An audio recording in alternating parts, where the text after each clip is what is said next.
સગુણાબેન ને લીધા વગર તો પાછા નહીં ફરે. અરે પઠિયાના છેડે ચડીશ તો ઠેકાણે થઈ જાય.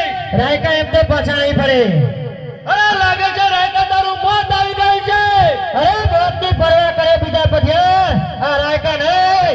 અરે દરિયાનું પાણી કોઈ માપી ના શકે અને આ પઠિયાને કોઈ પહોંચી ના શકે. પઠિયા પાણી માપવું હોય તો તમારા ફિંગરગઢનું માપજો, અમારા ફોકરગઢનું નહીં. અરે પઠિયાનો એકા પડશે તો પાણી પણ નહીં માગે. અરે રાયકા આ તો ચિઠ્ઠીનો ચાકર છે એટલે તને જવા દઉં છું. નકા પઠિયાના સામે ઊંચા અવાજથી કોઈ વાત કરે એના માથા ઉતારતા પઠિયા વાર પણ નથી કરતો. અરે પ્રધાનજી આ રાયકાને આપણા ફિંગરગઢનું પાણી બતાવવું જ પડશે. અરે મારી માઈને સોડિયા પર નાખો. જય મહારાજા.